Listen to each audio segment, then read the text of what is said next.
metallic bonding. And metallic bonding, as the name indicates, is bonding that happens in metals.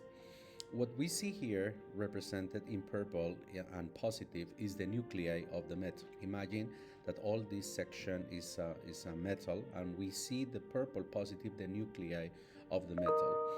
Then this cloud here is electrons. What kind of electrons? Those are valence electrons.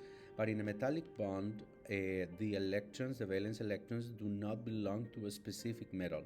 So they do not spin around just one atom. Those valence electrons move freely in the lattice. And that's what we call delocalized valence electrons. Remember that, delocalized valence electrons. So delocalized is because they are not localized around just one particular atom. They move around freely, and that's what we call a sea of electrons. So this helps keep the nuclei together, because you know that if we put together positive and positive, they would repel and then separate, they break. But in this case, since we have the electrons moving around in a sea of electrons, this is the way that you should describe this, the sea of electrons. Those delocalized electrons reduce the repulsions and keeps the metals together. The properties of metals are explained in terms of metallic bonding. For example, electrical conductivity. You can see that these are the nuclei, the positive are the nucleates, and these are the electrons. Electricity is basically a flow of electrons.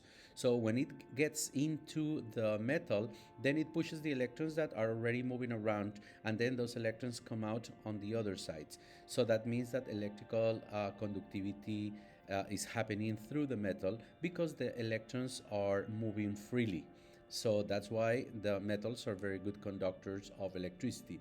It is exactly the same with heat. So if we, instead of electrons, we have heat here, the heat is transferred from electron to electron, and then until it reaches the ends, because they move freely and they can carry the energy with them easily. So that's why they're also very good conductors of heat. And that's why the metallic bond explains those properties. Another one that is explained by the metallic bond is malleability and ductility. You know that malleability is the ability of metal to produce sheets, different shapes, and ductility is to produce wires. Here we can see that we can hammer, and when we hammer, it doesn't break. It is not brittle, it is malleable. And what happens is that when we are hammering, we're pushing the atoms somehow. We can see the animation right here. We're pushing the atoms, but when we're pushing, the repulsions are minimized because of the valence electrons. Having valence electrons in the middle reduces the repulsions, and then the metal doesn't break. And that's why they are malleable and ductile. So we can make sheets or different shapes, and we can produce wires ductile with the metals, because the electrons reduce the repulsions, and they can take different shapes. Here metals, they also tend to have higher melting and boiling points than non-metals. And we already know that the transition metals, they have higher melting and boiling points than metals in group number 1. Why? Because also when we just melt these metals, we're breaking the bonds in between. And when we're breaking the bonds, it requires more energy. And since it requires more energy, the melting point and the boiling points are higher. Metals can also form something that we call alloys, or mixtures of metals. Here we can see an example that, a metal into the other metal. This mixture of metal is homogeneous, and we usually make alloys in order to improve the properties of the metal. So alloys, they tend to have better properties than the pure metal.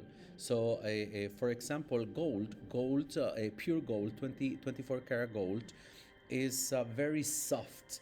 And then when we just have shapes, make different shapes with pure gold, then they tend to lose that shape because they're extremely malleable, they're very soft. But in order to improve those properties so that we can keep the shape, we can add, for example, some copper or some silver.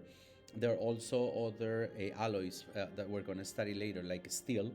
Stainless steel, that we add carbon in order to reduce the corrosion of iron. So alloys, or the mixture of metals, they also have metallic bond, and then we use them to improve the properties of the original metals.